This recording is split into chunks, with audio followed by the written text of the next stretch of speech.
All right. Can you all hear me? Absolutely. Wonderful. Let's begin. So it is a super Saturday, isn't it? That one Saturday every month that we look forward to. And today we have decided to dive deep into a topic which is of great interest for all of us, the magic of money. And this is the first part of a two-part series. Some of you know me and some of you don't. For those of you who don't, I am Dr. Anila Damodhar. By profession, I'm an ophthalmic surgeon. By passion, a law of attraction trainer. I conduct a morning session called Magical Mornings with Anila. And during this session, we dive deep into understanding ourselves, our mindset, our thoughts, thought processes, and belief systems. We do this as a group. I have also developed something called the EHAP technique. Now, a little bit about Super Saturdays. Every month, we choose one Saturday in which we all dive deeper into a topic that interests us and that we can apply and implement into our own life.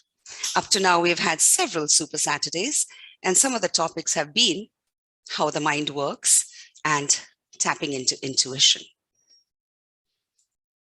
But today, we thought we should be talking about the magic of money because it's for everyone. Now, this very topic, money, sometimes scares us. It definitely confuses us. What with all the jargon and all those amazing things out there, we sometimes just shrink and sit back and say, my goodness, maybe this is not for me. And so we decided today we're going to take the bull by its horns and we're going to make sense of this. And so we decided to have this topic today. So I welcome you all to this amazing session called The Magic of Money because it's for everyone. It gives me great pleasure to introduce to you our amazing, our esteemed, illustrious panel right here. As you all know, we have Mr. Devarsh Vakil, Mr. Pankaj Tibrewal, and Mr. Niteen S Dharmawat, who will be doing the role of the moderator today. Now, I'm going to speak about each one separately because I believe you really ought to know this. Let me start with Devarsh Vakil. Devarsh is presently the Deputy Head of Retail Research at HDFC Securities. He has over 17 years of experience in financial markets research. His role entails generating investment ideas, anticipating trading opportunities, tracking global markets, tracking international data points that affect Indian markets. Now, Devarsh has a background of electronics and communications. He is an engineer in this subject from Gujarat University. He's done his business management from IIT Kharagpur and has attended the senior leadership program at IIM Ahmedabad. I'd like to add a few things. Devarsh is widely quoted in various business newspapers and magazines. He has authored many articles on various subjects. He has often been approached by various media houses to give his own opinions and market acumen.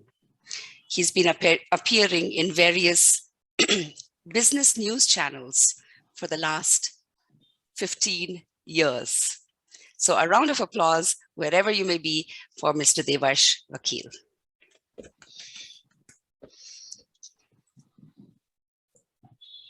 I move on to now Mr. Pankaj Tibrewal.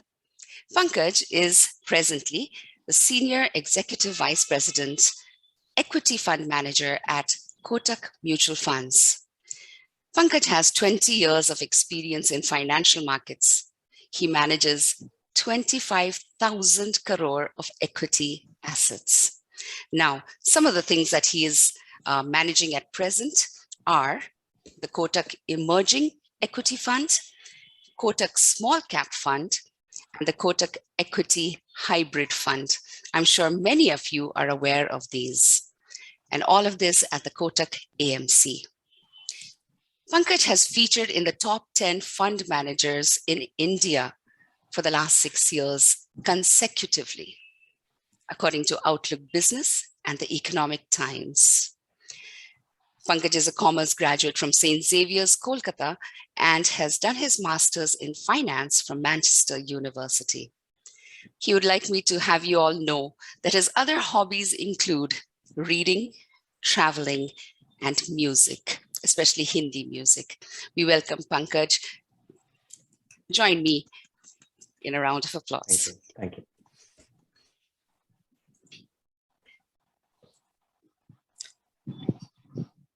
I move on now to Mr. Niteen S Dharmawat, who will be our moderator today. Niteen is the co-founder of Aurum Capital, which is a SEBI-registered investment advisory and research analyst company. Niteen himself has 25 years of experience in the stock markets.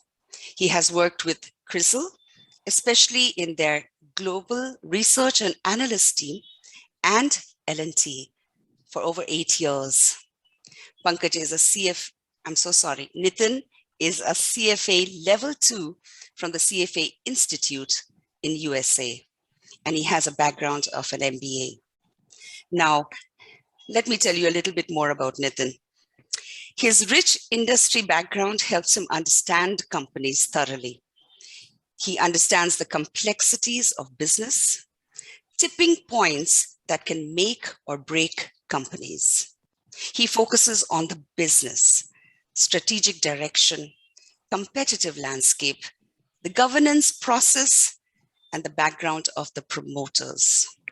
Now, he has been conducting free investor education sessions since 2008 as his way of corporate responsibility.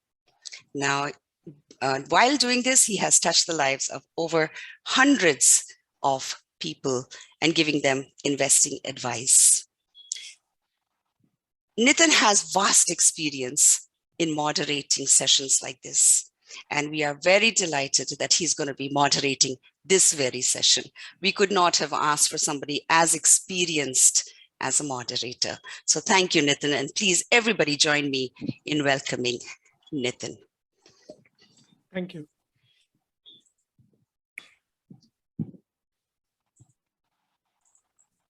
I'm sorry, my slide is stuck and I do not know what to do now. Right. But before we move on, I would like you all to know of something, and I'm going to be issuing a disclaimer. I will read it out so that it is clear for everybody. All right, but I know that you can read it by yourself. This discussion on personal finance and stock market is for personal use with an intent to share experience. Please consult a registered investment advisor and planner for any professional advice. The viewers are responsible for any action taken based on any discussions. The views expressed are personal and their respective organizations are not responsible. Thank you. Very soon, I'm going to hand over to Niteen. I'd like to tell you that between the three of them, these three gentlemen, these illustrious gentlemen, hold a collective experience of almost 65 years. Yes, I did the math yesterday, almost 65 years. It doesn't get much better than this. Over to you, Niteen. Thank you. Thank you so much, Dr. Anila. Good morning, everyone. I hope I'm audible and visible. Yes, you are. Okay, fantastic. Thank you so much again. So let me come straight to the point and start this discussion. Let me start first with Pankaj. And one of the common questions that I am often asked is, "Kya lagta hai?" Whenever I meet people, "Kya lagta hai?" means, what do you think about the market? So let me start this with this similar question.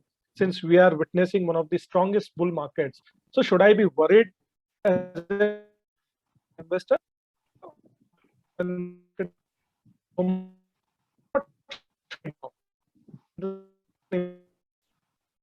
I think he's breaking out, Niteen. What experience? Provide the details to. Niteen's connection is not okay, it seems. Could you get my question?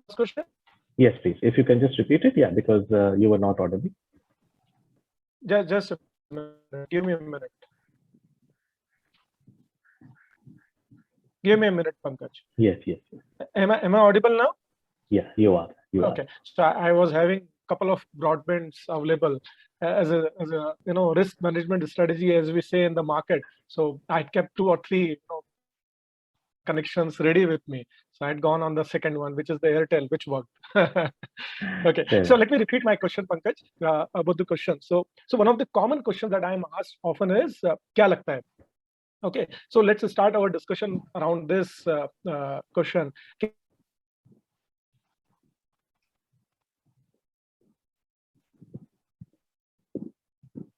Nitin, you're gone again.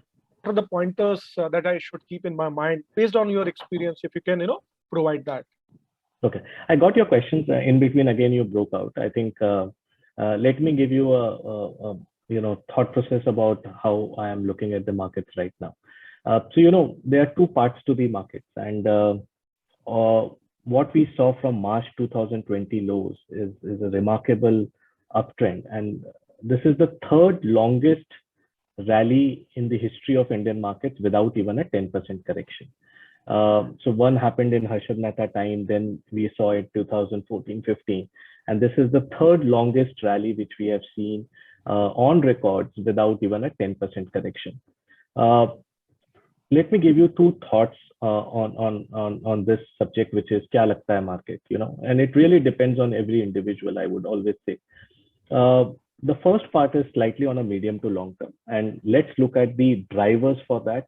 And then we will come to the 3rd part, which is valuation, which is always very, very important. The first part is, we all should know as lay investors that finally stock price तभी बढ़ता है जब उसकी profit आती है company की and earnings growth आता है.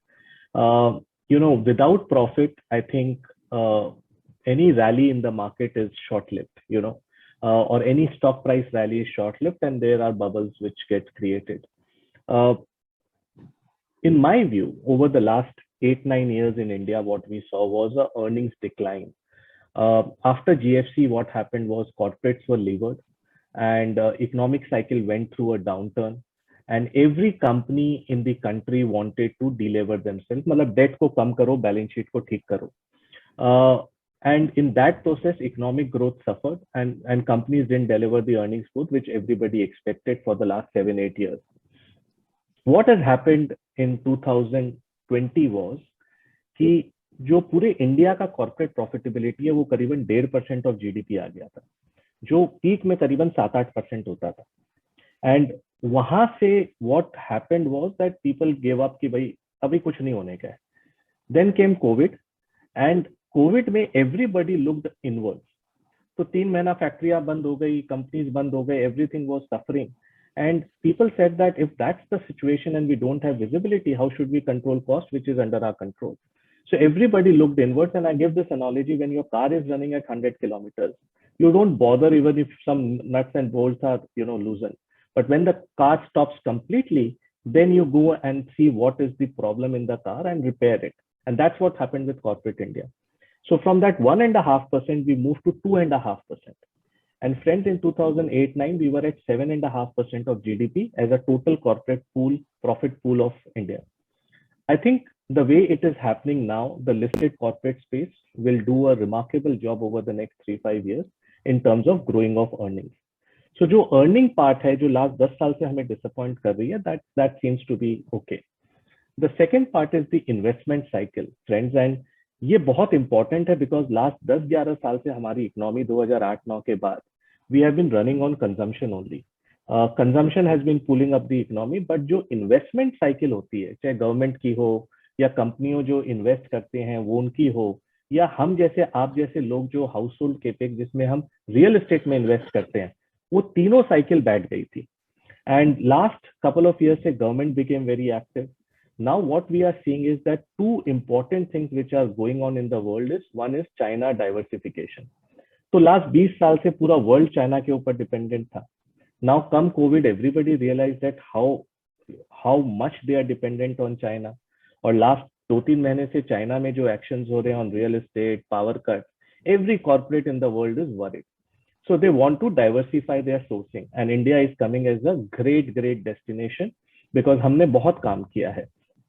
और सेकंड अगर देखें तो गवर्नमेंट ने PLI स्कीम लाई लास्ट ईयर कोविड में कि अगर आप इतना प्रोड्यूस करोगे तो आपको इतना इंसेंटिव मिलेगा.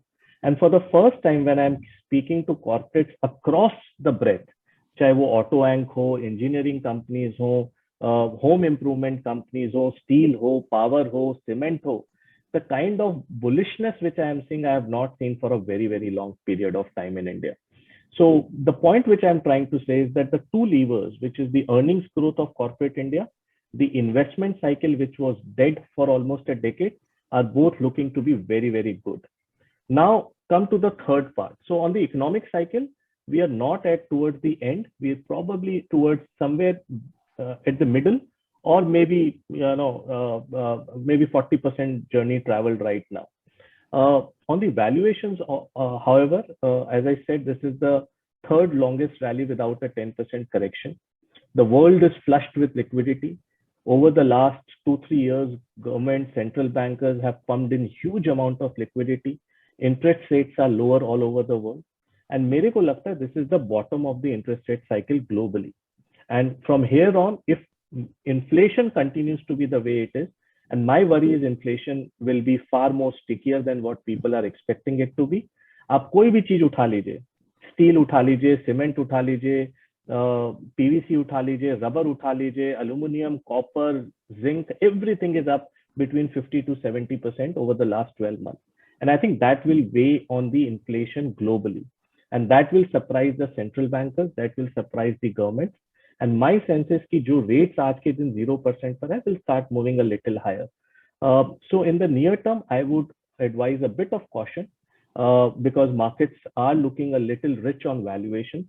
But if you slightly take a medium to long term trends, I think don't bet against India, I would suggest. This will be the best ever decade India has ever seen. Everybody doubted on India's capacity or capability to vaccinate. We showed that in a record period of time, we vaccinated 1 billion population just based on one card, which is called Aadhaar card. And I think the Indian stack, which is 100 crore bank accounts, 100 crore Aadhaar, and 100 crore, mobile connection, is the most potent combination any country can get. And if we can, utilize or monetize these three things very well, the way we have done in vaccination, you can execute any policy at a very fast pace, which India has never witnessed. So I would suggest that this, if you have a medium to long-term horizon, this will be the best country on the planet to bet on. This will be the largest consumer country on the planet for the next 50 to 100 years. This will be the largest, youngest demographic country for the next 40 years. So all the basic ingredient is right. Barring the near-term valuation concerns, if you have a slightly medium to long-term horizon, I think India will surprise you positively. Thank you so much, Pankaj, for such an elaborate commentary. I hope I am audible now. Yes, you are. Fantastic. So don't bet against India. Very important point that you talked about, and you also talked about the long-term horizon, because in short term we can have some mismatch in terms of valuations. Very important points that you raised. So now moving on to Devarsh, and since you talked about long-term goals, long-term objectives in mind, I would like to ask Devarsh, what are the things that I should keep in my mind while investing to achieve my long-term goals, while protecting my investments? Because I'll have to protect my investments and keep my long-term, objectives in mind, long-term goals in my mind. Just to add before that, for all the audience, in between I'll be asking some questions through the poll. Please respond to that as well. Go ahead, Devarsh. So you said that you asked about the long-term goals, and here I would like to first start by asking everybody to understand the financial markets first. So many of us think about the markets from the limited experience we had, and we call it this as a financial market is like a jungle. we think that the portion of the market which we are interacting is there about the market. But market is quite vast. It has many facets and many dimensions. And here I'd like to start with a small story. And in our scriptures and in our old traditional literature, we have heard about this story. We have heard about this parable that it goes like this. There are 12 blind men and an elephant.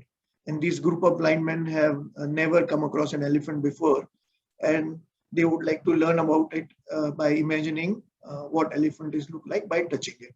So each blind man feels that the different part of an elephant's body, and then they think that this one portion which they have experienced is all there to the elephant. So they describe the elephant based on their limited experience, and their description is different from each other. Same is the case with the financial market.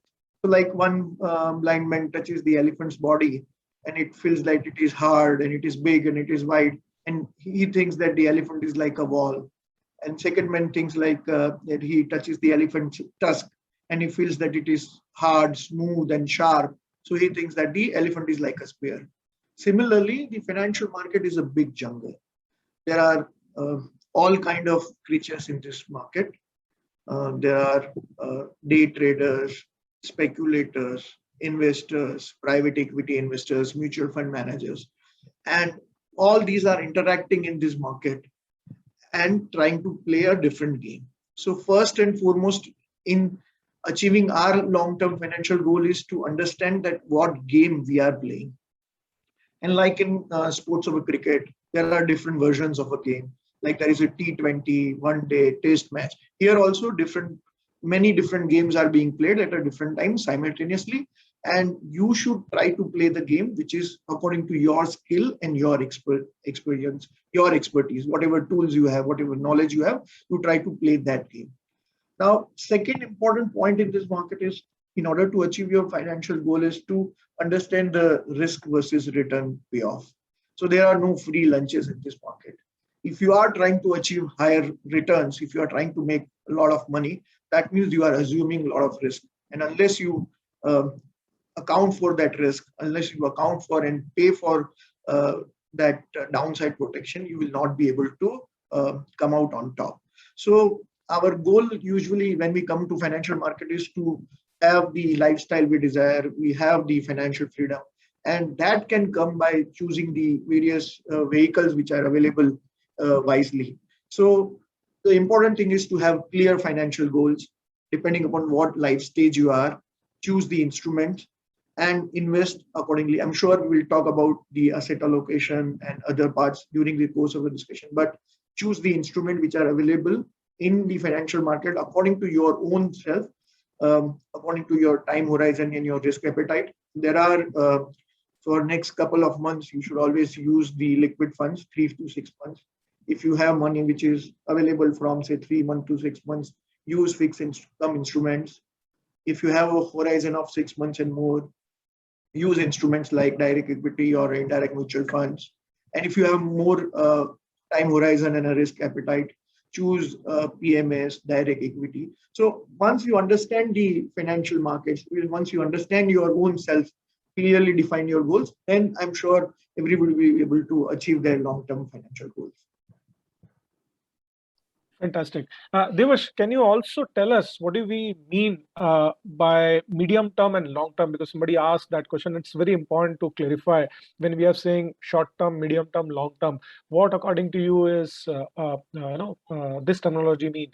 I'm layman. So, for example, I do not know anything about stock market, and we are talking about short term, medium term, long term. So, short term could be 1 day, or 1 year, or 2 year, or 3 year. It could be different for different people. So, according to you, based on your experience, what do you think about these three terminologies? So, as you said, different time horizon means different thing for different people. But typically, what we recommend is around 3 months to 6 months is considered as a short term. Anything beyond 6 months to 2 years is a medium term. And if you have a time horizon of more than 2 years, we consider it as a long term. Pankaj, you agree with that, or you have a different terminology to explain that? See, to me, anything beyond 5 years is medium term. Yes. Short term you can define 6 months, 12 months, 18 months, 24 months, whatever. But my sense is that we all as individuals are so glued on to recency bias and the recent events which are happening around us that Yes. we get colored by those things very fast and our horizon shrinks very meaningfully.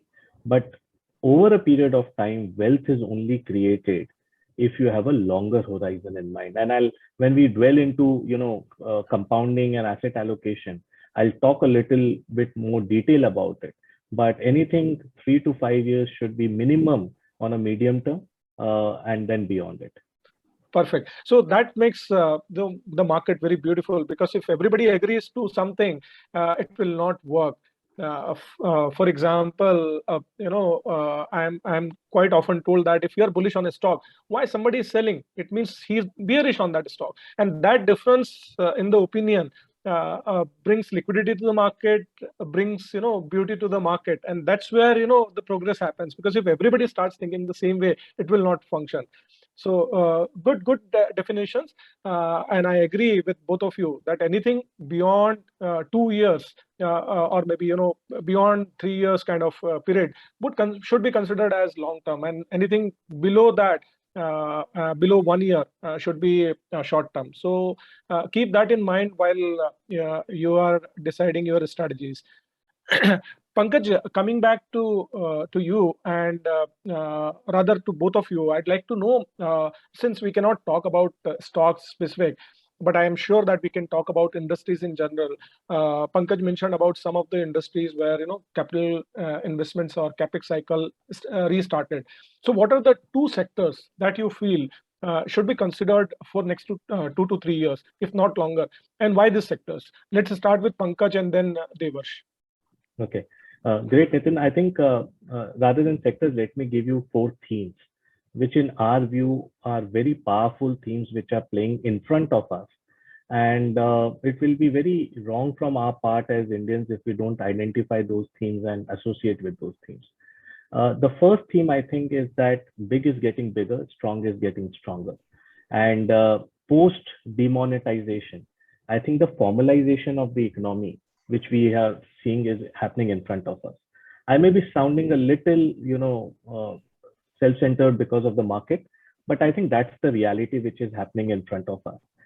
That the listed space, which is the formal companies, are gaining market share at the expense of the SMEs or the lower end companies in every sector. Let me give you some examples which will make life easier and associate with it properly with all the people out there. If you look at a commodity business like banking, last 3 years, the top 6 banks are incremental 70% of the loan market share in India. You look at the housing finance company, again a vanilla product, but the top 2 housing finance companies are 90% incremental market share of India. If you look at cement, if you look at steel, the top 5 companies are again 90%. In airlines, we all know the top 2 airlines are virtually, oligopoly in a way, right? In telecom, we all know that there were 20 players 5-6 years back. Now they are left with only 3 players, and maybe at some point of time 2 players. Who knows? The similar consolidation we are seeing in luggage, grocery, retailing, everywhere, right? And people who have not run the businesses rightly are probably being shown the door. Markets are extremely smart, smarter than all of us, right? So this one theme of big getting bigger, strong getting stronger is playing out in front of us. And we did an exercise very recently where we looked at 650 companies by market cap in India, and 200 companies are leader in their own sector. It doesn't mean that big becoming bigger means large caps. Big becoming bigger can also, involve companies which are in mid cap and small cap space. For example, if tiles and plywood are a mid cap, space, the leader in that space may be defined as a mid cap or a small cap by market cap, but they are leaders of their sectors. They are number 1, number 2, number 3 of their sectors, right? So I think that trend is clearly visible, and we think that associating with those leaders over a period of time will give you that earnings growth and over a period of time growth in the overall valuation. That's one. The second theme, Nitin, which I'm extremely positive, and I think I'm in minority right now, is that I am seeing early signs of revival of industrial manufacturing and capex cycle. And this is happening after 11 years in India. Okay. We all have been talking about, but it has always been a false alarm. We haven't seen that cycle turn out to be the way we all desired to be. But now stars are getting aligned. I said balance sheets have been delivered quite meaningfully. Corporates are looking to deploy the cash flows back into the business. The third part is that China plus diversion is happening supply chain. Government has come out with very innovative PLI scheme, and that is spread across 13 sectors. I think the results will be visible in the next 2 years. I am seeing early results as we speak today on the mobile sector. In the last 2 months, India has turned out to be a net exporter of mobile and smartphones, which it was not the case. And 5 years back, electronics was the biggest import item, the second biggest import item after crude, and we were all worried. And my sense is in the next 5 years, and please pardon me for if I may sound a little optimist, but my sense is India will produce about 75 crore handsets, and a large part of that will be exported to the world. And you see the entire ecosystem. Apple is there, Samsung is there, all the Xiaomi's of the world are there, and their entire ecosystem is coming along and joining hands and setting up shops in India. So I think that's the second part, which is industrial manufacturing revival and capex revival.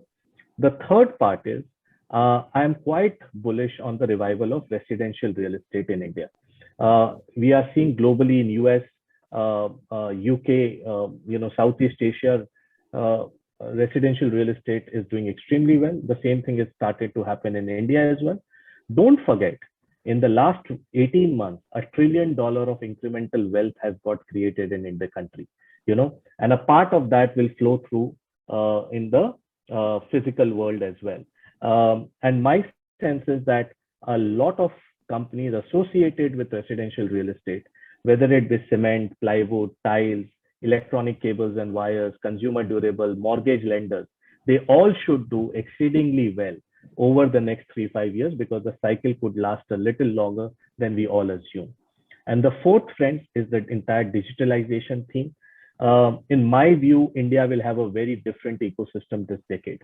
The entire billionaire list, which we have all been seeing for the last 20-25 years, more or less the same names which we always see in the next last 15-20 years, will materially undergo changes as a lot of those platform companies get themselves listed over the next 3-5 years. Just to give you some numbers, IT has been a great export story for India, right? In 1999, we used to do $4 billion of export. This year, we may end up with $170 billion of IT exports. And we have shown to the world post-COVID how India is the pharmacy to the world. So in IT and pharma, we have established our supremacy. And I think on the digital world, the world is now looking upon us. What has happened in China?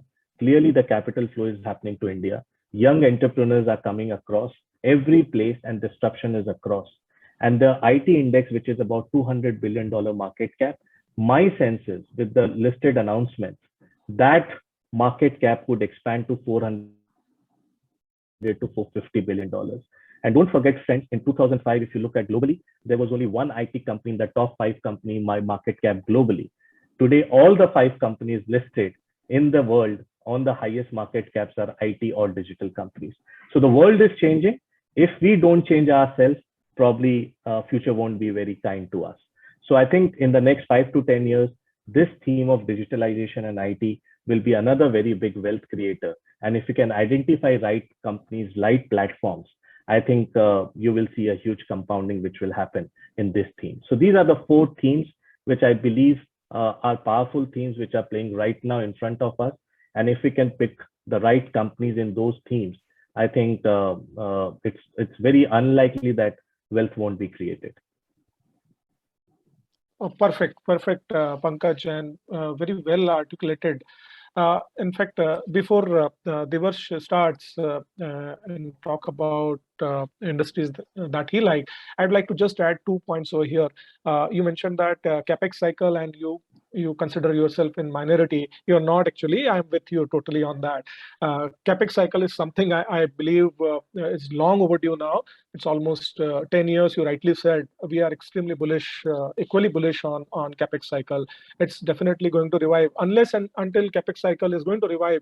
Our entire manufacturing setup that we are looking for from the export perspective will not work, and the kind of demand which we could see now coming in is humongous, is huge. So capex cycle is definitely there on the cards. It's going to get revived. Early signs are visible to us. Second, you talked about very important point about the export and how you gave the example of mobile. Entire industry is getting changed. I remember a couple of years ago, there was a number which came in, and I was really surprised to see that number. The entire mobile import that we were doing was more than the size of the cars which were manufacturing in India. So the amount wise I'm talking about, the amount of import that we were doing was more than the entire amount of the car industry was manufacturing in India. So it's a huge number, and if we are able to do a net export, it's definitely very positive. Am I audible? Absolutely. Okay, fantastic. So now let me move on to Devarsh. And Devarsh, would like to hear from you the industries that you like and you feel that are going to deliver superior returns over the next couple of years. Sure.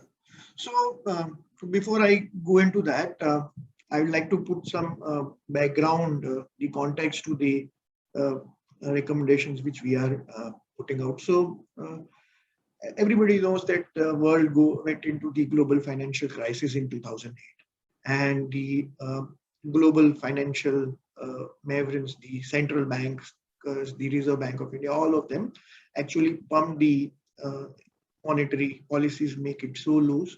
They kept the interest rate zero, and they have pumped trillions of dollars into the global financial system, and the economies have recovered.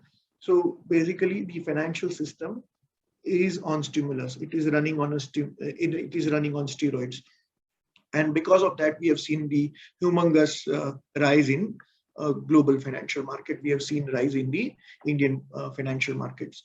So over the next 1 year, gradually, first thing is that they will start normalizing this financial monetary policies. So they will start withdrawing this stimulus. The steroids which are there, it will be withdrawn. Earlier in 2012-13, when they withdrew, there was a problem in the global financial system. It was known, that episode was known as a taper tantrum, and that's why they will keep it very gradual this year. This time they will withdraw it gradually, but eventually interest rates are going to rise, and this liquidity which will shrink. What is the impact of reducing the liquidity? So liquidity will determine the valuations which we are getting. So right now, compared to the 10-15 years long-term averages, we are trading at a higher multiple.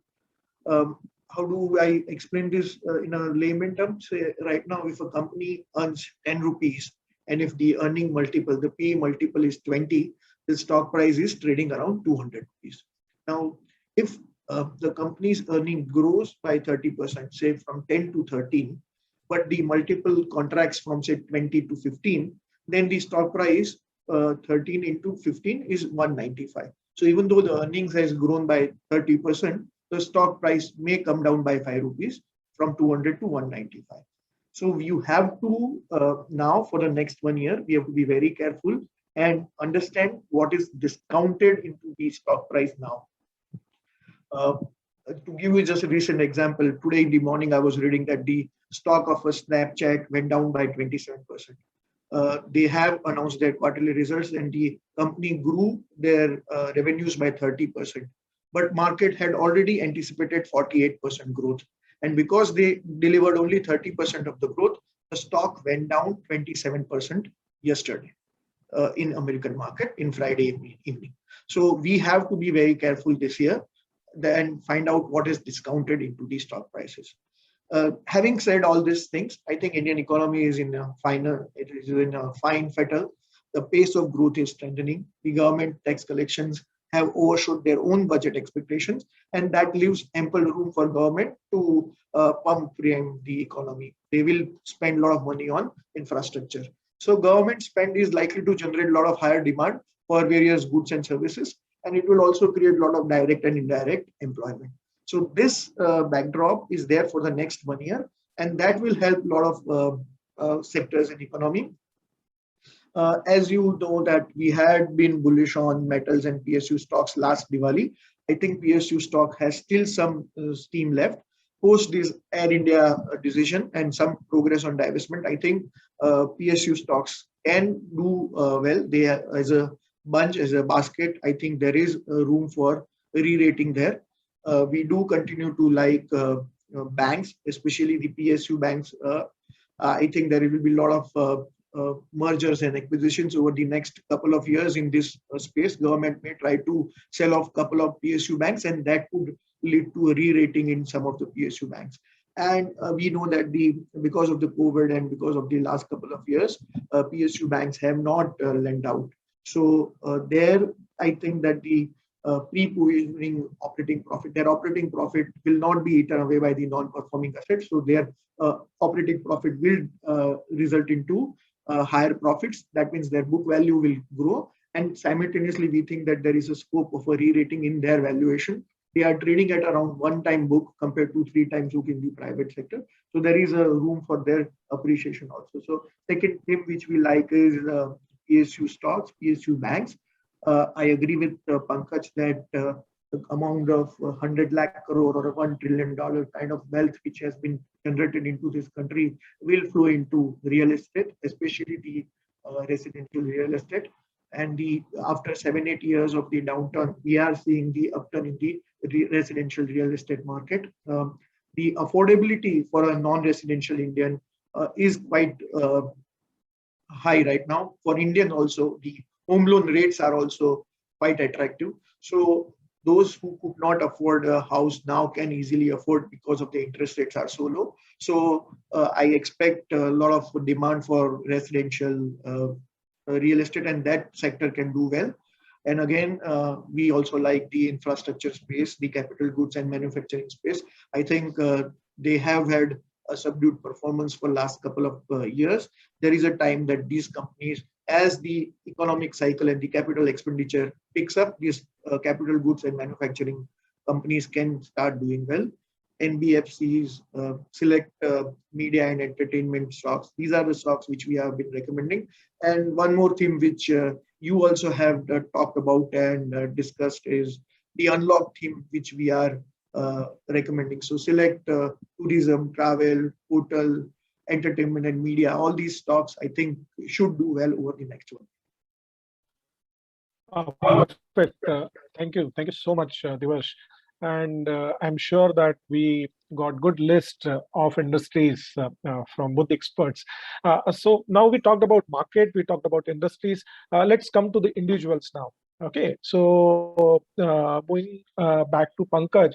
So what is the importance of financial management and why one should do it? Most of the people think that when my previous generation has not done it, why should I be bothered about it? Isn't it just a modern buzzword? Can you cite some real life example based on what you observed, based on your experience while working as a mutual fund, a fund manager? You must have seen how people have made money or how they have created wealth. Normal people, just cite some of the examples for the benefit of everyone, so we realize and understand the importance of financial management. Okay. Before I give the success stories, let me take you to some of the unsuccessful stories and how not doing proper financial management and living beyond your means can, really kill you. Okay. So I always remember this guy called Mike Tyson. He's one of the celebrated boxers of our times, yes. And we all have seen him being so successful in his area of work. If I remember correctly, his total winnings in all the matches together was $30 million. And he earned about $300 million altogether in his life. So what is Pankaj? What is $1 million? If you can, 7.5 crore रुपया, 7.5 $1 crore million, हाँ, 1 million, 7.5 crore रुपया होता है, ठीक है। 30 million तो calculate करने में मुझे टाइम लग जाएगा। हाँ, तो $30 मिलियन और $300 मिलियन उनकी पूरी लाइफ की अर्निंग्स थी, right? In 2013, Mike Tyson announced bankruptcy. In 2003, right? He announced bankruptcy, right? Yes. And when the court observed that he didn't manage his finances well, and he had a lavish lifestyle of about every month, $4 lakh to live his way he wants to live the lifestyle, and it didn't pay attention to the financial management. The best of the guys, surrounded by best of the people, but didn't look within himself, lived beyond his means and announced bankruptcy, the most celebrated boxer of our times, right? The second, which is the most recent one, is a celebrated single called Rihanna, right? In 2009-10, if I remember correctly, she announced bankruptcy as well, and she had a huge, earnings over her very short career which she had, right, as a singer. The reason I'm giving you these two examples is that we keep running after fame, money every day, and we always feel that we don't have enough, but we never look back and see that what we have earned over the last few years, have we managed it well? Have we compounded it well and grown it well over a period of time? So I think the most important part is that we will, as human beings, will never be satisfied with what we have. अगर 5 साल पहले कोई मुझे बोलता कि आपके पास 5 करोड़ रुपया होगा, आप बोलते थे मैं रिटायर्ड हो जाऊंगा. आज आपके पास 5 हो गया तो आपको 50 चाहिए, 50 वाले को 500 चाहिए, right? So there is no end to that financial management कि भाई the greed which will keep on going. But you never look back and say that did the right justice investment management to that part? And I think that's very, very important. That whatever we earn, if we can have the right discipline of doing it rightly, I think that's the most important part. And I think the biggest determinant in that financial planning or investment planning is we ourselves. And I say the word that KYS is more important than KYC. Know yourself is more important than know your client or not knowing anything else. Everybody in a bullish market will go and join the herd and not knowing themselves that they don't have the risk appetite. Or 10% कुछ market गिरा या stock गिरा, they will keep calling up people कि यार ये क्या हो गया, because they don't understand, they don't have the risk appetite. So knowing first yourself is extremely important, that what is your risk appetite, how much stomach you have, and that will go a long way in making sure that you take the right decisions over a longer periods of time. That's the first very, very important step, that know yourself first, rather than knowing what markets will do, what are the market short-term, long-term triggers and everything. The second part is that I have seen Nitin live examples in life that if you are patient enough, compounding is just creating huge wealth. And let me give you a small example, which I discussed in one of our morning session in the meditation class. A malishwala used to come to my place, okay? A simple malishwala. He in 2010-11 asked me कि sir कैसे कुछ अपने को wealth बनाना है, बच्चों का पढ़ाई करना है, कैसे करना चाहिए. And I suggested him start doing SIPs on a whatever small sum you have, 500,000, 1,500. He started doing that. He didn't see returns immediately, but he kept on understanding that there is a financial instrument which is better than FDs or better than deposits. And late night every day he used to work overtime. And as a discipline, whatever overtime money he used to get, he used to deploy at the end of the month in those funds. As we speak today, 2 months back, the status is that from a small hut where he used to live, or a shared accommodation, he has moved to a 1 BHK house in Bombay, which is a reasonable achievement in my view. He has a decent motorbike to drive to or work or home, wherever he goes to. Both his kids are studying in good English medium school, and the entire value of the portfolio today is 1 CR. And the point I'm trying to derive is that it's by sheer patience, dedication, and not looking at markets every day. The problem with us is that we are so short-sighted that we lose the longer-term view of the journey. And that's where I think the problem gets created. And my sense is that it's in history, it's in records, that wealth वो 2 generation तक जाता है, third generation में only 5% of the people are wealthy, what we saw in the previous time. So I think that's very, very important to understand, that proper financial planning can help you over a longer periods of time. It's a long hill, it's a long journey. And if you can travel with that vision, I think never in life you will have a problem. And I always say that people believe that money is for rich and rich get richer, but I think money is for everyone. If a malish wala can do and a small massier can do, why not all of us who are learned enough? Just our T, which is the time horizon, needs to be slightly longer, and we need to be patient enough. Thank you. Perfect, Pankaj. In fact, in our culture, we might have, and since Diwali is now coming in, Lord Lakshmi, Goddess Lakshmi, she is always in standing position. She was, okay, in all the photographs that I have seen in my childhood days, she was always in standing position. So I asked my grandmother why she is standing. So she said that she is ready to go. Okay, so you'll have to control yourself, otherwise she will go. Okay, now अपने यहाँ पे लोग समझदार आए, उन्होंने goddess Lakshmi को बैठा दिया. So आज के फोटो में आप देखेंगे तो बैठे हुए हैं. But that will not change actually. The basic thesis will still remain. She will go away if you are not caring.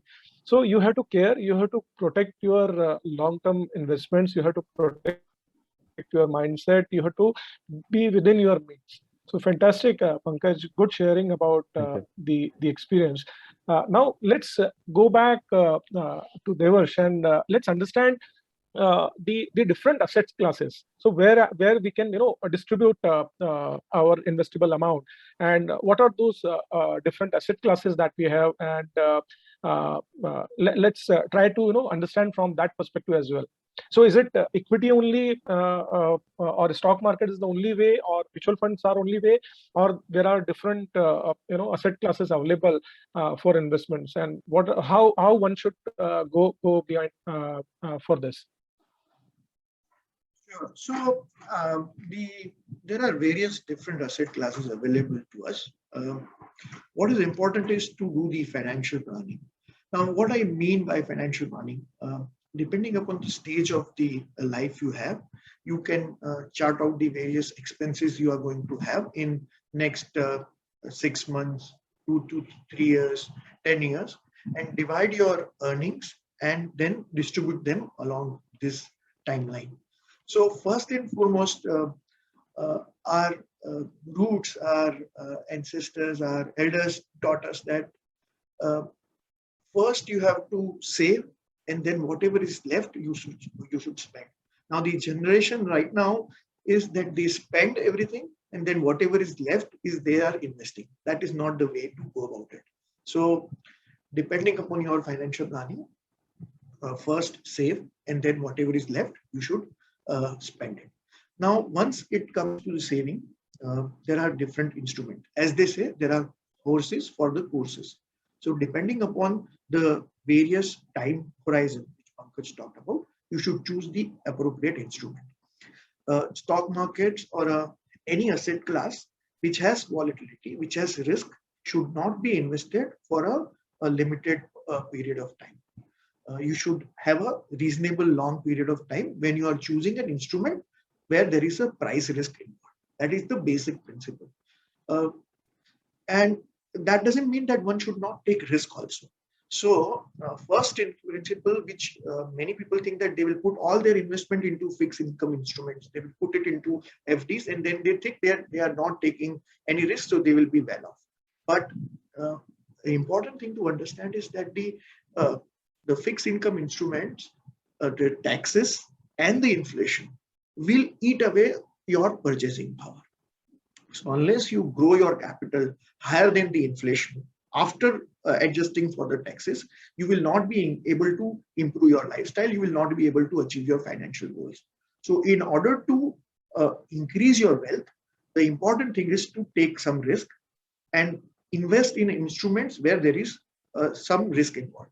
But we tend to mix risk with the volatility. Now, the riskier instruments are likely to be volatile. They have price volatility. But unless you need that money immediately, even if the instrument fluctuates in the price, it doesn't matter. You can remain invested in them. Now, various instruments which are available are liquid funds, mutual funds, the fixed deposits, which are for the shorter term. Then medium term, that is, say, if you have a time horizon of, say, 1 to 3 years, 5 years, then you can either invest directly into equities or indirectly through portfolio management schemes or the mutual funds. And in mutual funds, you again have debt side instruments and equity side instruments, hybrid funds, which have the combination of these two. And if you have a even longer horizons, then you can invest into directly into mid cap and small cap stocks, or do private equity investments. And there are a whole host of instrument and structural finance instruments available for a higher longer term horizon. So wide variety of basket is available into financial markets. You map out your needs, allocate capital in different basket according to your requirement, but do not put all the eggs into one basket. First principle. Second principle, nothing ventured, nothing gained. Unless you take some risk, you will not be able to generate long-term wealth. Okay, thank you so much, Devarsh. Before I move on to the next question, let's just have a time check. We are at 10:56, so we have around 20-25 minutes. So we have good time available. So let me now move on to the questions related with behavioral aspects, because that's one of the important area which impacts a lot of us. We may or may not realize in today's world it has got tremendous importance. So Devarsh, starting with you, what do you think is the importance of behavioral factors, especially in the stock market? And can you elaborate a few factors with some examples? Sure. So there are only two emotions in the stock markets or any financial market. One is the fear and other is the greed. And no matter what we say, no matter how experienced we are, everybody passes through certain aspect of these two primary emotions into the market. So you have to control these two emotions. And it's not that it doesn't affect us. I like to narrate a small story about greed. I think it was 200 years back, around 1820s, that there was one con man, one con artist called Gregor McGregor. He came to Europe market, and he said that he was the ruler of a fictional Central American territory, and he was the ruler there. And he convinced British royalty and British and French investors.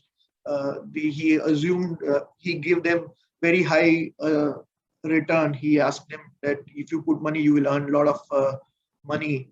And a lot of educated, learned people got into those greedy instruments. Hundreds of people invested into those Croatian government bonds and certificates. And in fact, 250 knowledgeable people went from France to Central American jungles to find out that there is no country like that. And half of them even died while trying to find that fictional country. So greed can take over any portion, any educated person also. So that behavioral aspect of not being very fearful when things are down, when stock markets go down, or when equity markets are correcting, but to have the courage of your conviction to invest while markets are down. And when everything is rosy, when everything is rising quite rapidly, go against the grain and try reducing your exposure to the riskier assets. Start putting money into safer instruments. That is the key aspect. And if you can master that skill, I think you will be able to do well in your market investments. There are many sophisticated theory behind these behavioral aspects.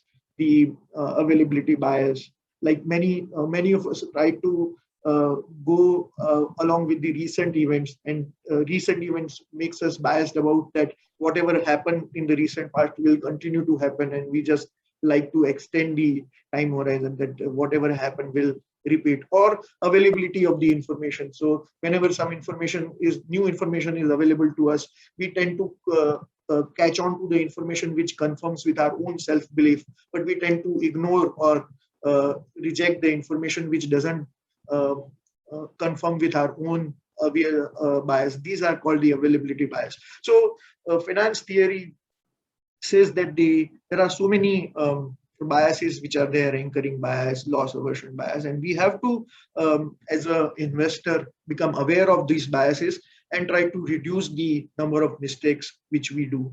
Once we are able to do that, then we'll able to take a better decision based on our cognitive limitations. Perfect, Devarsh.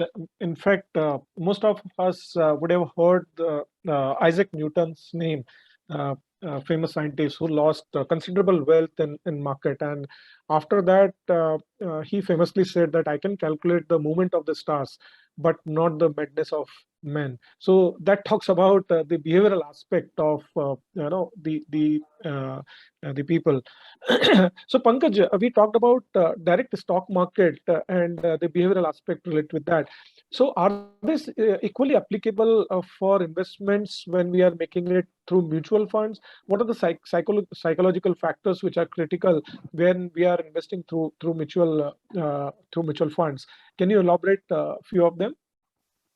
Yeah, I mean, absolutely. I mean, the same basic principles of investing will apply anywhere, right? Mutual funds or direct equity are just instruments to invest into the markets, right? But the basic overlying principles of human behavior are the same. And I always say, because all of us are humans, we make mistakes. There are two basic principles which one should follow, and that over a time will come with a bit of spirituality, a bit of meditation, is that nothing is permanent in this world. Okay, there's a view of equanimity which you should have. Normally, we see that people, when they are doing so well in life or well in markets, they get intoxicated with success, and they think मैं जो करूँगा वो सब कुछ अच्छा ही होगा, you know, and that success gets onto the head, and probably that's the disaster for that person over the longer periods of time. But once you realize that the outcome was not under my control, and what I did was just my efforts and things came out, then you realize that the success which has come may not be there tomorrow, and you will behave very sanely over a period of time. The similar thing happens on when you are, facing difficulties or you are not successful. It drains you out also. So maintaining a permanent balance and saying that nothing is permanent in this world is a very big behavioral fact which one should realize, and then you start looking a lot deeper into that subject, either in mutual funds or as a part of direct equity investment. The second important part which I would like to say is that in life, wealth creation doesn't happen by picking the multi-baggers so-called or by picking the best funds. आप longer term में देखो, best और worst fund में 2-3-4% का compounding का फर्क होगा. It's good, it's large, but still you would be much better off investing even in the worst fund over longer periods of time rather than not investing at all. Okay, so that's something which one needs to understand that. And second thing which I think is very important is that rather than only looking out for multi-baggers, try and search for places where you think you will die, or I have this famous book which is close to my heart is all I want to know where I want to not go so that I'll die there. That is the kind of place where you need to figure out what mistakes you should not make that will commit permanent loss of capital. And I think if you can follow these basic principles over longer periods of time, I think wealth will just be an outcome of it. You don't need to chase it. It will just happen, and you will be always surprised how compounding happens over longer periods of time. Perfect, Pankaj. Is Dr. Anila there? Yes, she's there. Yes, definitely. I wouldn't even go anywhere. You were not visible over here, so let me see. Just give me a minute. Okay, yeah, I can see you now. Can you start your video? You're there, right? Okay. I'm there. Add to spotlight. Okay. Fantastic. Now we can see you. Okay. So since we are talking about a very important topic of behavioral aspect, so let me pull you here in this discussion, Dr. Anila. Since we are discussing about the behavioral aspect and of money, and you have been our guide in a very important area, that is law of attraction, and more importantly, organizing ourselves through our behavior and thinking. So let us know how important is making money for you? And what is more important in life than money? Thank you. That's a lovely question. Yes, making money for me is extremely important because money is one of the pillars of a very good life. You cannot live a beautiful life unless it is completely balanced, and money is one of those pillars upon which life stands. Now, what is more important for me? What is more important for me is balance. It is balance, right? We can have all the money in the world, and yet, if we don't have anybody to share it with, what's the use? We can have all the money in the world, and yet if we do not have health to enjoy it, then again, what's the use? And therefore, to work upon every aspect of our life now and invest in it, just like we invest in the stock markets and to make money, it is an important investment to make now. And so that is what is very important for me personally. May I add just one more statement regarding our emotions? Absolutely. And our behavioral aspects towards money. I think we all agree over here that money evokes in us very strong emotions, all sorts of them. And yes, as Devarsh was saying, some of them are very strong, very primal, very basic emotions, the emotions of fear and greed. A little while before that, Pankaj also mentioned know yourself. Now, I will only take this further and say know yourself not only in relation to where you stand with your investment plans, but know yourself where you stand in relationship with money. That's where it all boils down to.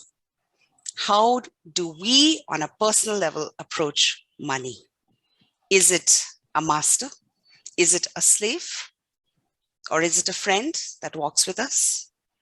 The minute you make it your friend and start looking at it in that way, then everything else follows. You are equanimous about it. It's all right. It comes, it goes, it comes again. And that's a far healthier place to be with money. That helps to remove the fear and the greed. And that's what we work upon every single day. It's supposed to be amazing. It's supposed to be that relationship with money, which, it's always by your side.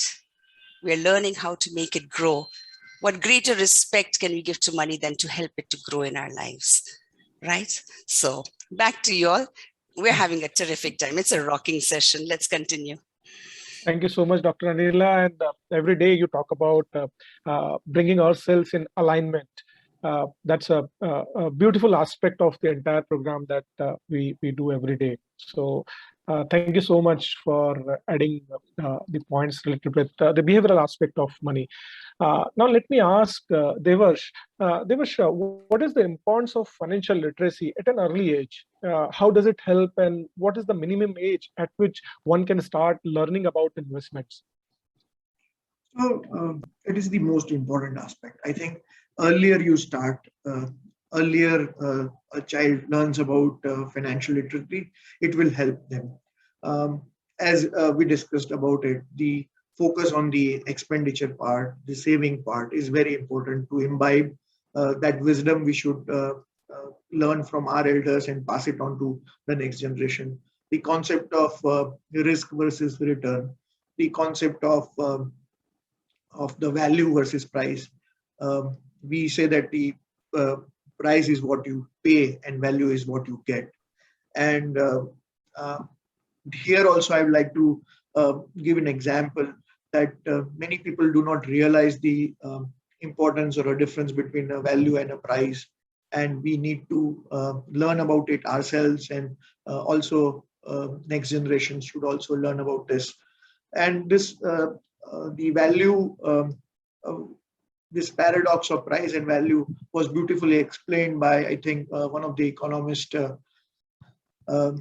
that diamond water paradox, which we have earlier learned about in our textbooks. And I'll take a minute or two to explain that, so that we bring out the point of price versus value very beautifully.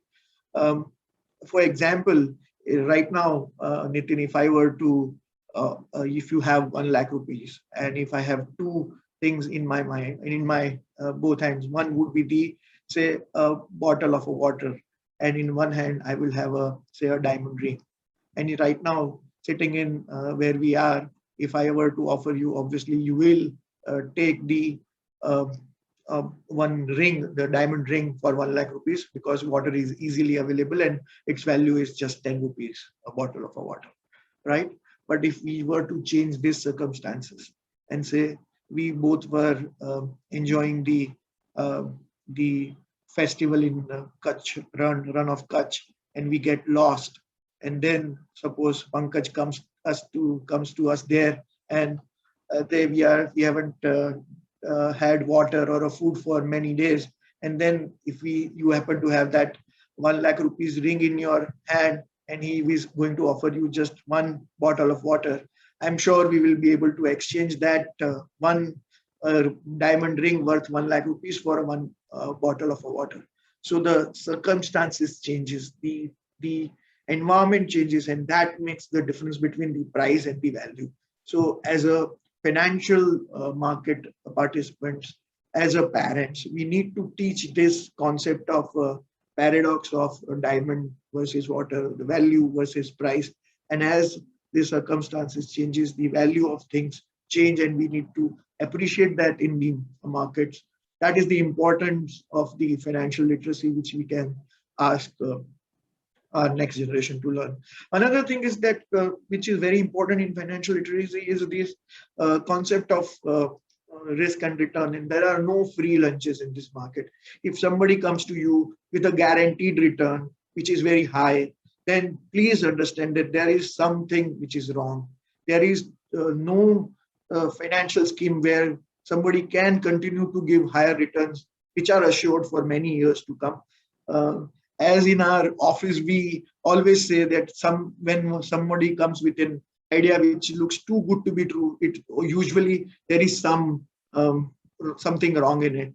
And we say in our office famously, and in our conversation also, I talk many times that that famous Hindi film serial is there, in which CID, when ACP Pradyuman says to his subordinates that "Daya, pata lagao, kuch to garbad hai."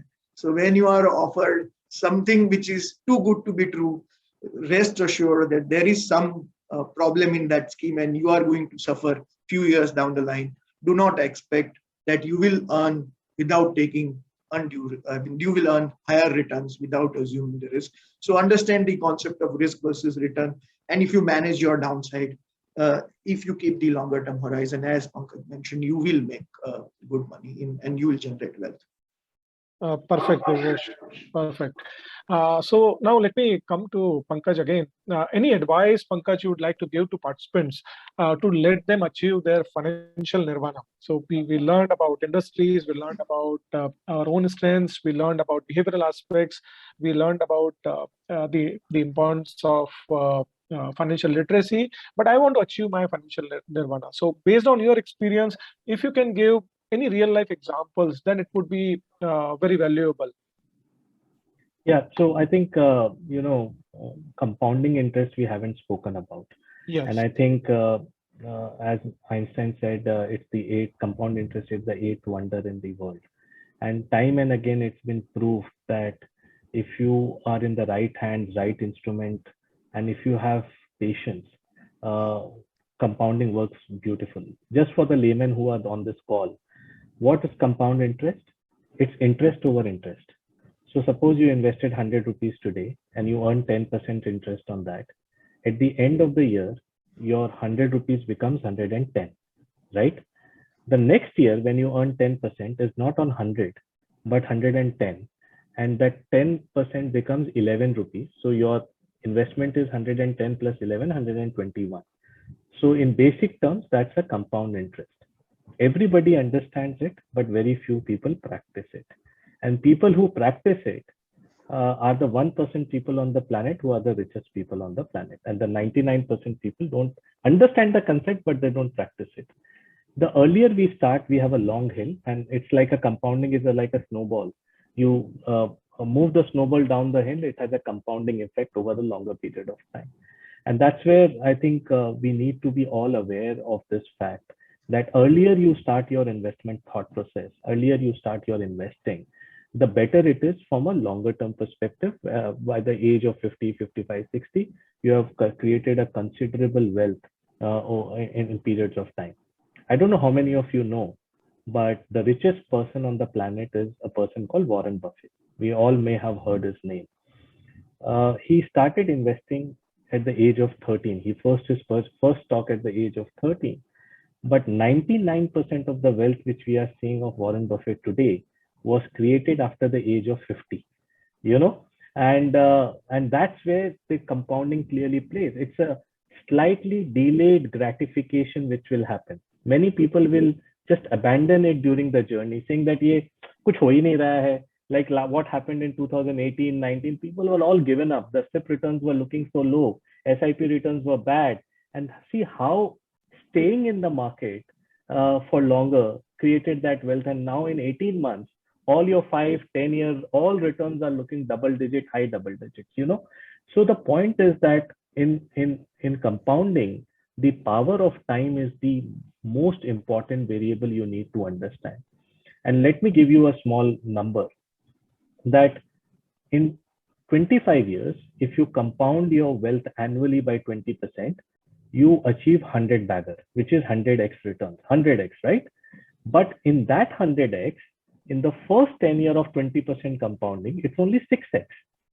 In the rest 10 years, which is the up to 20 years, is only 40x. So out of 100x, in the first 20 years, even if you compound at 20%, you only achieve 40x, which means your 100 rupees become 4,000 rupees, right?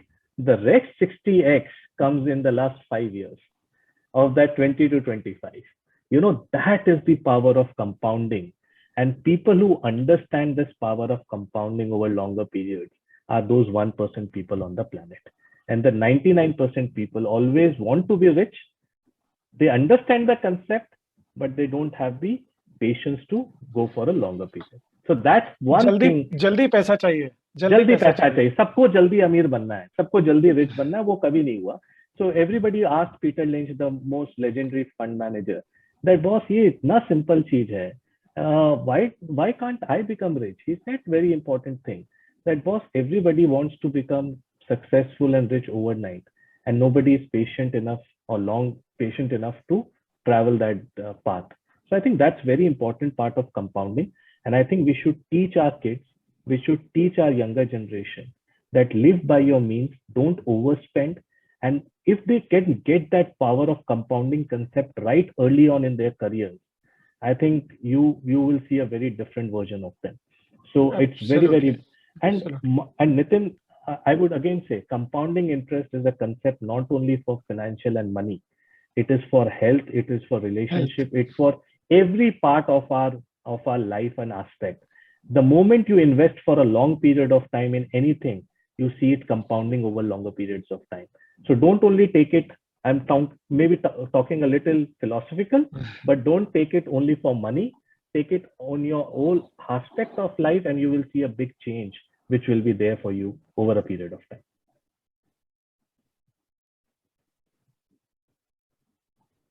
Perfect, Pankaj. You provided quite good insight into power of compounding. So we talked about personal finance. So now from personal finance to let me go a little bit into research and equity investment, because we got some of the questions related with that as well. So this is one of the areas of my deep interest as well, and I'm sure that many others who joined this online meeting. So let me ask Devarsh first. So how to become a successful investor? So can I invest directly into the market? If so, what are the things I should keep in mind to avoid major pitfalls? If not direct, then should I be a passive investor all throughout? What do you suggest? So how do you invest into stock market? Now it has become so easy with the advent of this discount brokerages and apps. They allow you to open your account within a few minutes and you can start investing. Now, whether you should do that or whether you should go to an indirect route or go to a mutual fund depends upon your own level of expertise.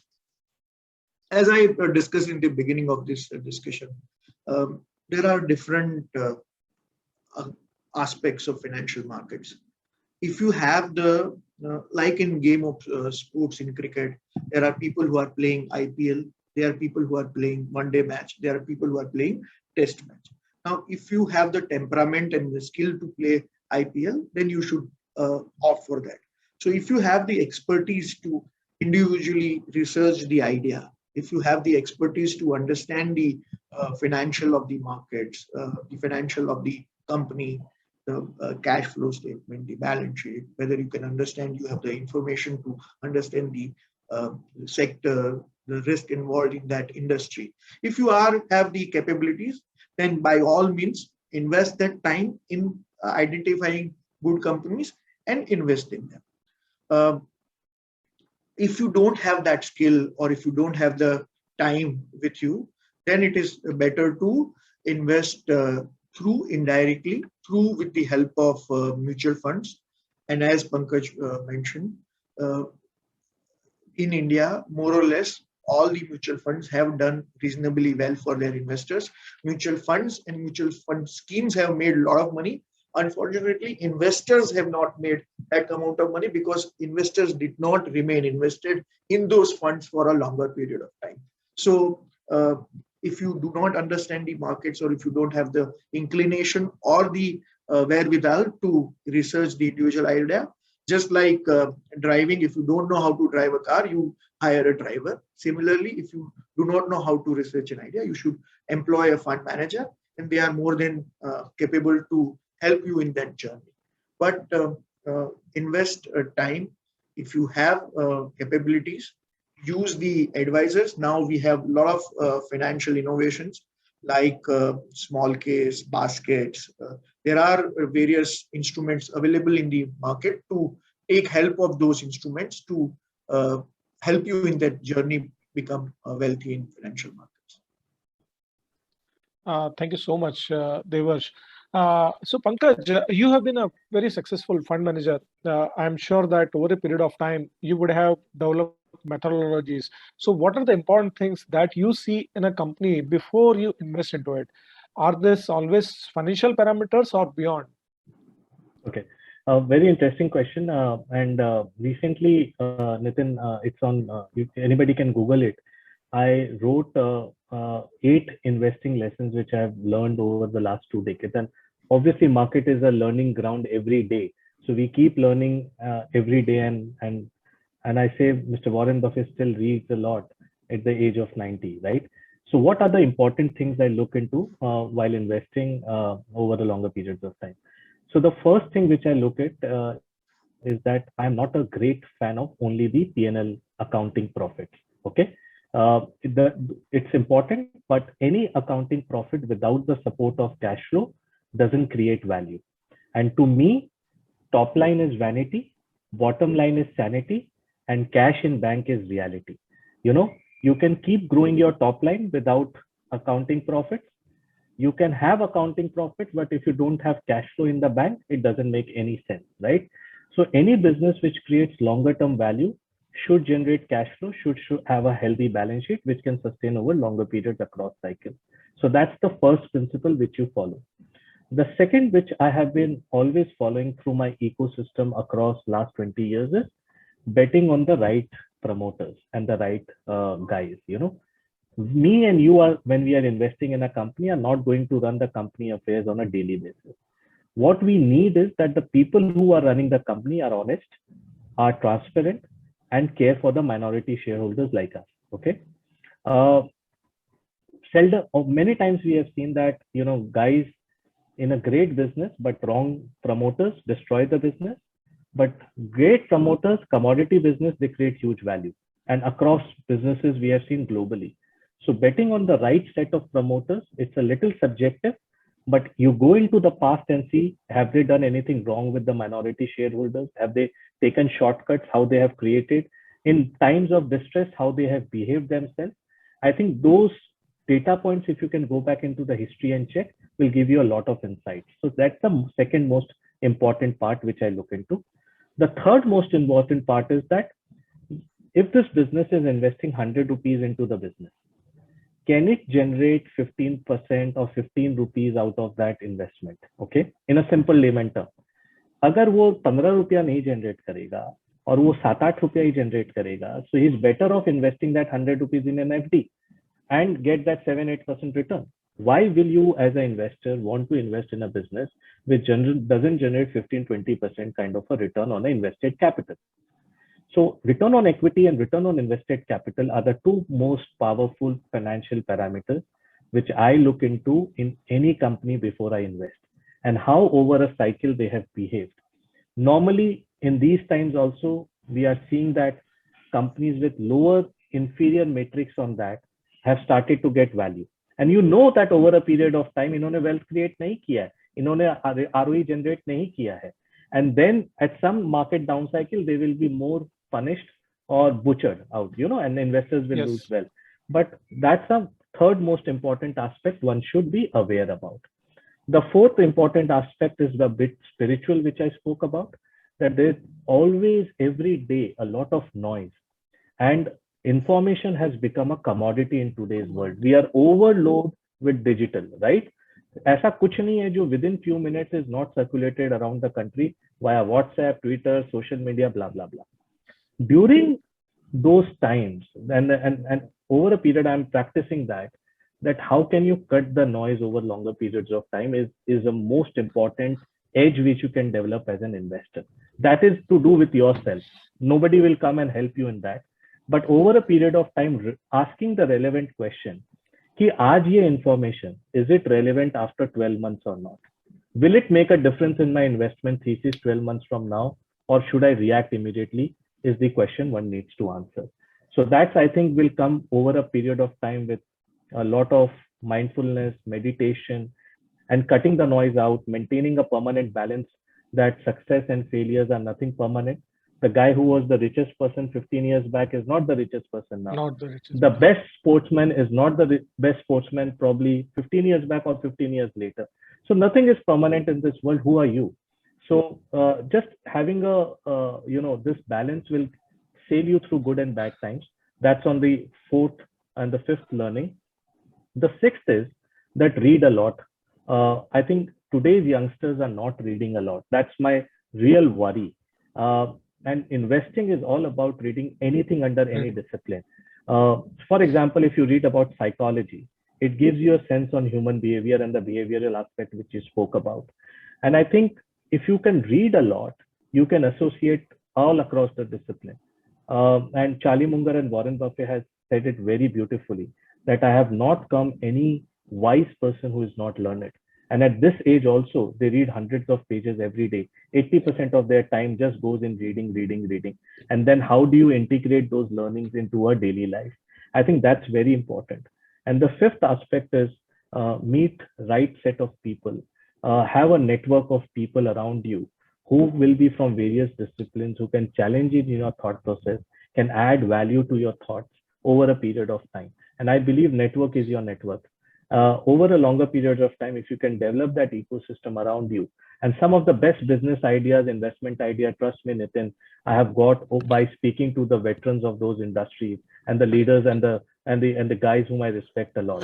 So if you can do these parts consistently over as a philosophy, and don't style drift yourself every time when market moves ups or down and change your philosophy, I think it's a matter that the outcome will be good. So you keep focusing on your efforts and inputs.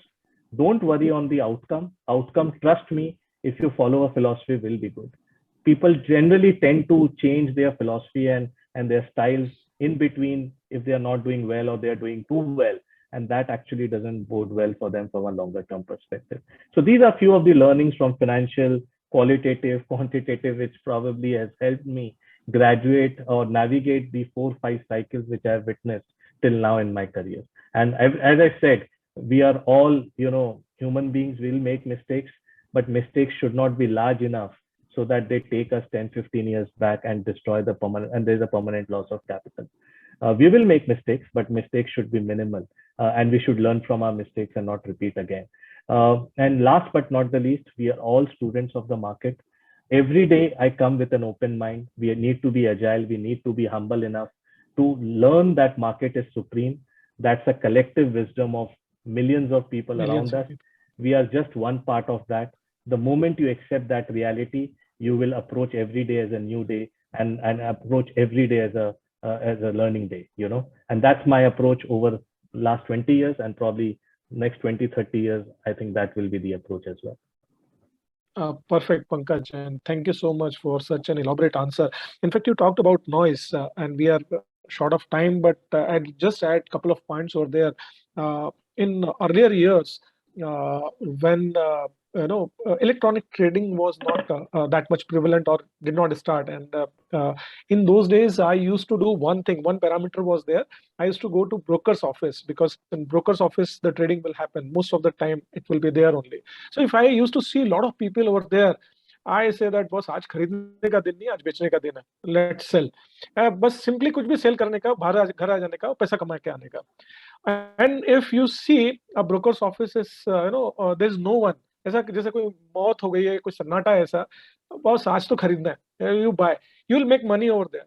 Now this same thing is now replaced with WhatsApp or Twitter or Facebook kind of communication, social media communication.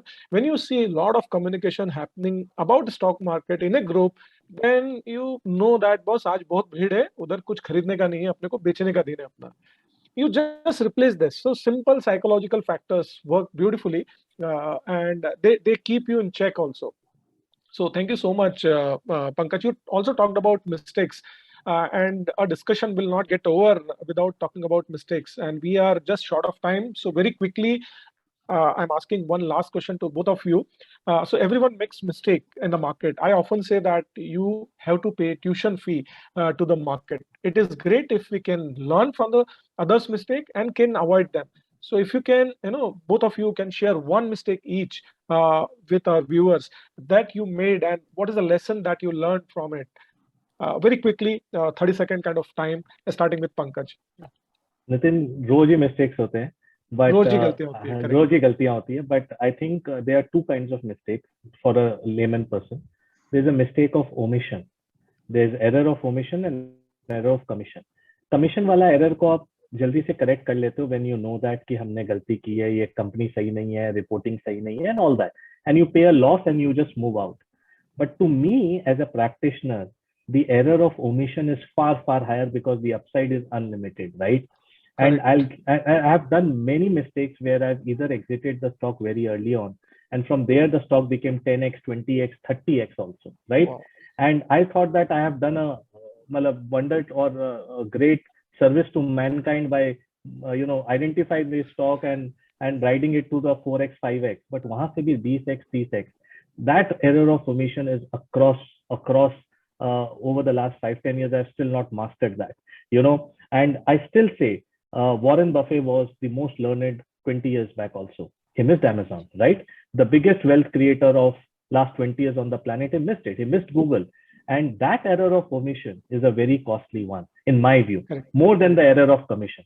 So I have done huge mistakes on error of omission, and I need to make sure that I don't miss. That's why I am agile, I am nimble, I meet every company and then evaluate and take a call. ऐसा नहीं कि मतलब नहीं करने का अपने को. So be open-minded in this market, evaluate every company, but then take your choice and then take your call. So error of omission, more important than error of commission, always remember. Yeah, Devarsh, like to add? Right, so we do all this financial planning, we do a lot of research before investing, but one thing which I have found out lately is that it is about your own managing your own emotions and managing your own behavioral aspects will lead to a lot of success and losses. So no matter how much older you get into the markets, if you master your own emotions, then eventually you will come out on top. And one of the mistakes which I personally did was we always say that anticipate anything in the markets, but in January 2020, we could not imagine the kind of COVID and in kind of fall which markets did. And at that time, we said that be prepared for anything, but we were not that prepared, or we were not that ready to see the kind of carnage we saw in 2020, March 2020. So the one learning, basic learning, which I now keep each in our mind is that in financial markets, anything can happen, and you prepare for the worst and we hope for the best. That is the philosophy which we follow now. Thank you so much, Devarsh. So let me now, ask Anila ma'am. Okay, she's there. I'll add her in the spotlight. Ma'am, the final question to you. So, sometimes too much money tends to generate evils like greed, gambling, and drinking, which leads us to one gradually becoming bankrupt. How should one maintain a level head while making a bank for the buck?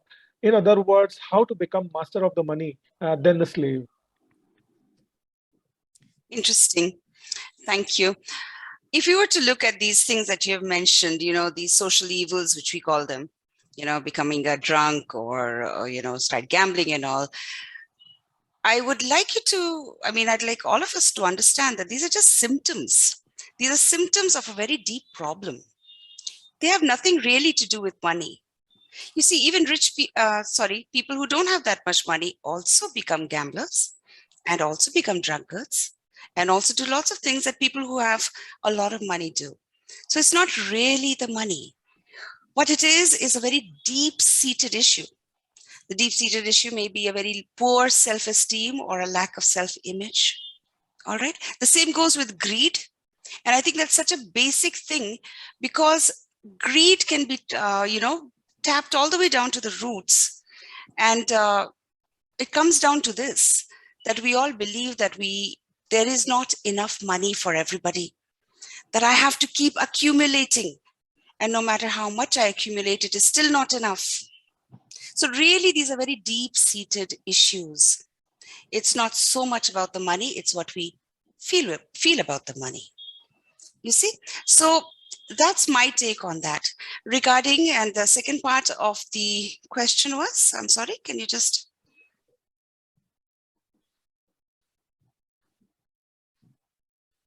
Sorry, I was on mute. So the second part was about how to become the master of the money, then the slave. Right. And that again brings us back to what is that money in our life? What is our relationship with that money in our life? Yeah.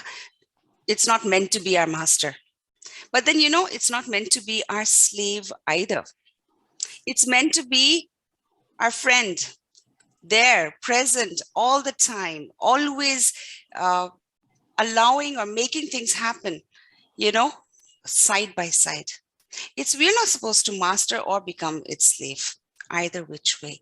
And when we get this particular relationship right, when we get our understanding of what the true essence of money is, that's when we start rolling it in and also rolling it out. Because really, that's what money is. Its value is in its creation and also its flow. That is the true relationship of money, right? When we get that, and that is when we start understanding the magic of money and that it's for everyone. Why can't we all be Mukesh Ambani's? Why can't we all be Warren Buffett's? What's stopping us? Just a few things we need to set right inside of us. I truly believe that. Wonderful. Thank you so much, Dr. Anila. I think we are coming close to our session. I hand it over to you now for the closing remarks. Thank you, Niteen. Thank you so much. This has been one of the finest Saturday mornings in my entire life. I don't think I'm going to forget this. And I think I echo the thoughts of everybody who is still present over here. Now, I would like to personally thank each one of you, Devarsh, Pankaj, Niteen, for being here for us and, navigating and demystifying so many things. We're going to leave here today, each one of us, really with a lot of clarity and a lot of knowledge. So I thank you, each one of you. Thank you so much for taking out time and really opening up our eyes to something that is so basic and yet so important in our lives. Thank you, all three of you, and especially thank you to Niteen. I want all of you to know that Niteen literally took it upon himself to organize from the very beginning the entire program and plan it out so beautifully. So a very special thanks to Niteen and of course, Pankaj and Devarsh. Thank you. But no session is complete without saying thank you to each one of you. Without you, no session. So thank you to all of you for being here. And I wish you the most beautiful, the most prosperous Deepavali. And if you want your emotions, your thoughts, your beliefs about money to be straightened out, come join us.